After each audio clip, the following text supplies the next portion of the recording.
cuando nos ponemos a pensar en la apuesta por la familia y en la defensa de la familia, ¿no? Se habla a menudo de que es un bien para la Iglesia, pero se nos olvida que es un bien también para toda la sociedad.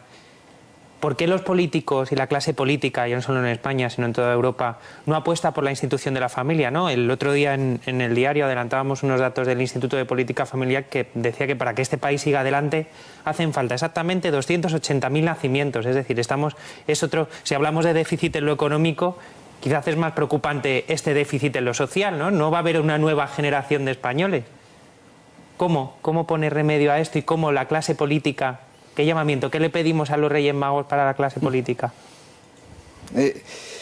Hay una frase, esto de política es interesante, hay una frase de que le preguntaba una vez a Cardin, al fundador de la hockey francesa, ¿usted cómo pesca? ¿Con red o con caña? ¿Sabes lo que dijo? Dice, yo me limito a cambiar el agua. Esa es una frase muy terrible. Quiere decir que el hombre es un animal social, que si cambiamos el agua, hacemos que caigan todos como chorlitos. Lo que hizo Hitler. ¿Cómo es posible que el comunismo haya logrado acabar con la fe de millones y millones y millones de gente rusa que era muy religiosa? Cambiar el agua. Vamos a cambiar el agua.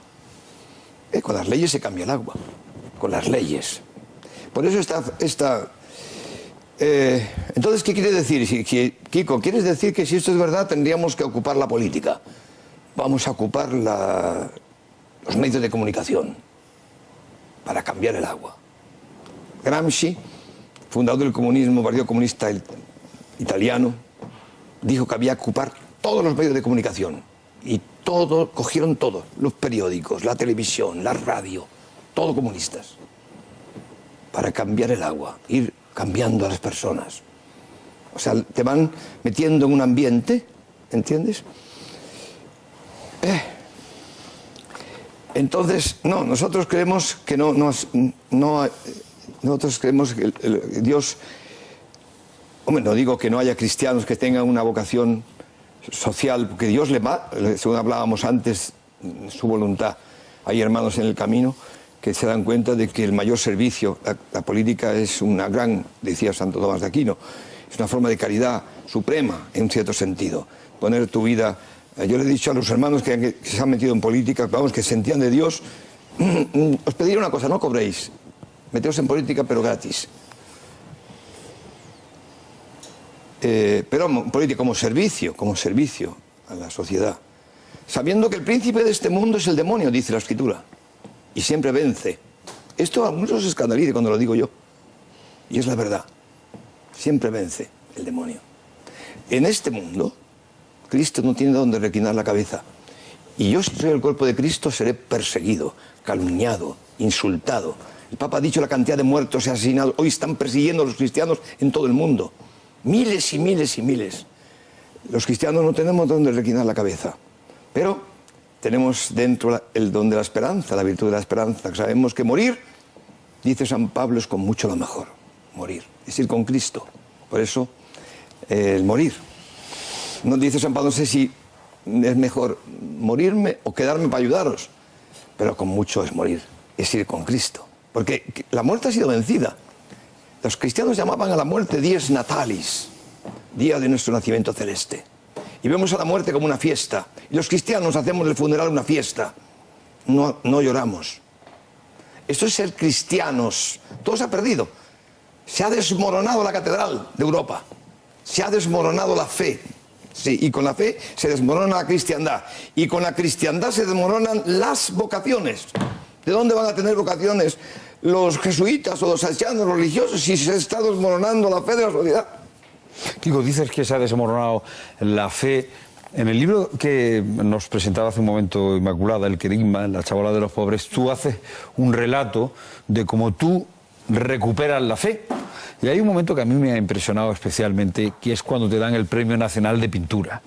Te dan el Premio Nacional de Pintura y tú entonces haces una experiencia muy interesante o importante, que es que, bueno, era una cosa que tú habías buscado, que te había gustado, y tú ahí descubres una cosa importante. ¿Por qué te das tú cuenta que eso no es suficiente? ¿Qué importancia tiene en tu vida ese momento? para reconstruir la fe? Bueno, lo cuento. Ahí lo cuento. O sea, Dios, no sé por qué, me llevó a una situación, quizá porque me había elegido para una misión. Entonces Dios, al que elige, claro, siempre contando con mi libertad, y sin duda ninguna. Para mí, un momento que me pregunté, pero vamos a ver, ¿Dios existe o no existe? ¿Qué me puede a mí demostrar que Dios existe? Dice, hombre, las pruebas de Santo Tomás de Aquino, no hay reloj sin relojero. Si hay un reloj lo habrá hecho. Este mundo habrá hecho alguien. La prueba filosófica. Pues no te sirve. Cuando estás en una crisis total existencial, eso no te sirve. Ni siquiera la naturaleza, ni la belleza. No es suficiente. Existe una prueba de que Dios existe realmente. Ese fue mi conflicto más grave.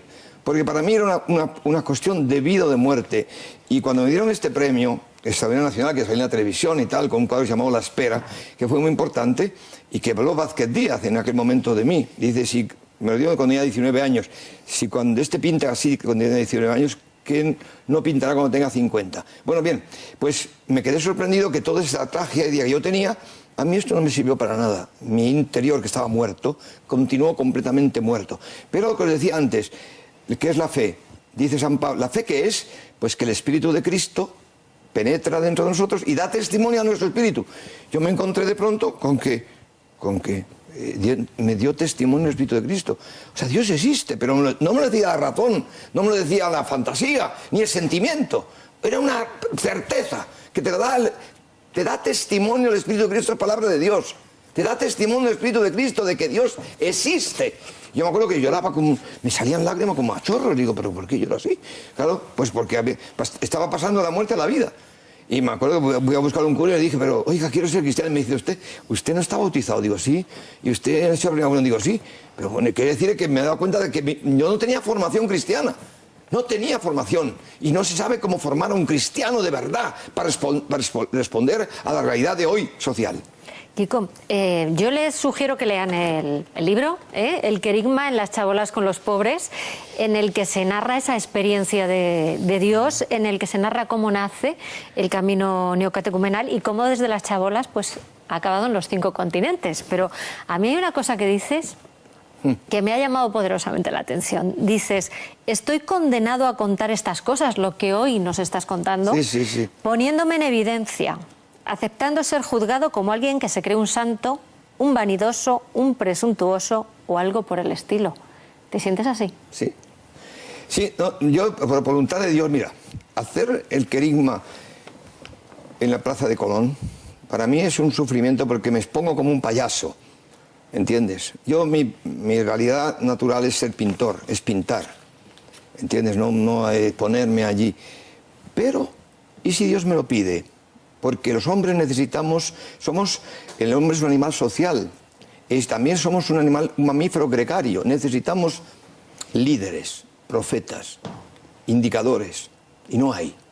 Y si Dios quiere que yo sea un indicador, que sea un ejemplo, aunque me persigan, aunque me insulten, aunque digan de mí cosas bárbaras, ¿entiendes? Pues si hace bien a la gente, eso no vivir para mí, vivir para otro.